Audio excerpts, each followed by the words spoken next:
चीनमधील नवीन व्हायरसचा भारतात शिरकाव झाला, यामुळे नागरिक भयभीत झाले। या व्हायरसमुळे पुन्हा कोरोनासारखी परिस्थिती येईल का या विचारांना आपण सगळेच धास्तावलोय। त्यामुळे परत लॉकडाऊन लागेल का, या आजारामुळे घरी बसावं लागेल का, या प्रश्नांची उत्तरं जाणून घेऊयात एका खास रिपोर्टमधून।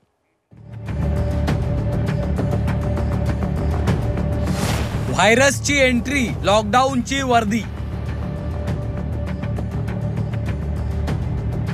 कोरोना सारखा लॉकडाऊन लागणार का? विषाणूमुळे लोकांना घरात बसावं लागणार?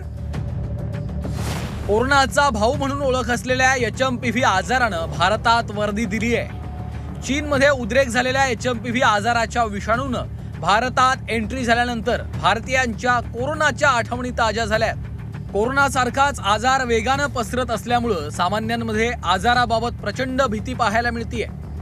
अनेकांनी पुन्हा लॉकडाऊन लागणार का अशी शंकाही व्यक्त केली आहे। कोरोना काळात झालेल्या लॉकडाऊनमुळे अनेकांना मोठं आर्थिक नुकसान सोसावं लागलं होतं। त्यामुळे लॉकडाऊनचं नाव घेताच अनेकांच्या अंगावर काटा आलाय। एक कॉमन आदमी के हिसाब से बोलता हूँ, कोरोना अगर वापस से कोरोना जैसी कोई स्थिति नासिक में या भारत में पैदा हुई तो वो बहुत बड़ा नुकसान करेगी पूरे इकोनॉमी का। हर एक आदमी उससे बहुत परेशान रहा, बहुत लोगों ने अपनी जान गंवाई। ये सब चीज़ें देख के आज भी आंख पे काटा आता है। लॉकडाऊन लागू नये यासाठी आतापासूनच मास्क वापरण्याची मागणी होतीये। सरकारनं लॉकडाऊन टाळण्यासाठी आतापासूनच कठोर उपाययोजना कराव्यात अशी अपेक्षा नागरिक व्यक्त करतायत। प्रथमतः ऐकल्यानंतर तर भीती वाटते सगळ्यांना, कारण जो काळ आपण बघितलेला आहे न भूतो न भविष्यती, पूर्वी कधीच न आपण एक्सपिरियन्स केलेला। पण तरी सुद्धा मला असं वाटतं की सगळ्यांनी प्रिकॉशन घ्याव्या। लॉकडाऊनचा सर्वात मोठा फटका ट्रॅव्हल्स व्यावसायिकांना बसला होता। परत लॉकडाऊन आल्यास ट्रॅव्हल्स सेक्टर देशोधडीला लागेल अशी भीती देखील व्यक्त होतीये। तर 2 वर्ष आले कोरोनाचं, जेव्हा आम्ही संकट ओढावलं होतं त्यावेळेला जी भीती होती, तर आता पुन्हा एकदा तीच भीती पुन्हा समोर दिसते तर आहे की कारण बुकिंग्सवर काय परिणाम होतात याचे। आत्ता बँगलोरमध्ये एक रुग्ण सापडलेला आहे। जर असे रुग्ण सापडत गेले तर मे बी भीतीचं कारण असेलच ते। तज्ञांनी मात्र HMPV आजार लॉकडाऊन करण्या एवढा गंभीर नसल्याचं सांगितलंय। आजाराबाबत काही खबरदारी घेतल्यास लॉकडाऊनची वेळ येणारच नसल्याचं तज्ञ सांगतायत।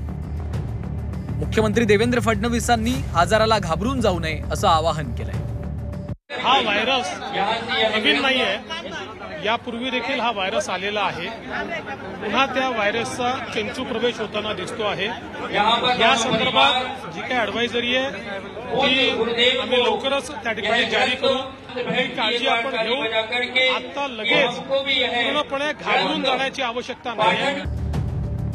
कोरोनासारखा आजार पुन्हा येणार नाही याची शाश्वती आरोग्य तज्ञांनी दिली नव्हती, पण कोरोनासारखाच वेगानं पसरणारा आजार पुन्हा आलाय। हा आजार गंभीर नसला तरी लॉकडाऊन लावण्याची वेळ आल्यास काय होईल या कल्पनेनंच अनेकांच्या पोटात गोळा आलाय। सागर गायकवाड, झी 24 तास, नाशिक।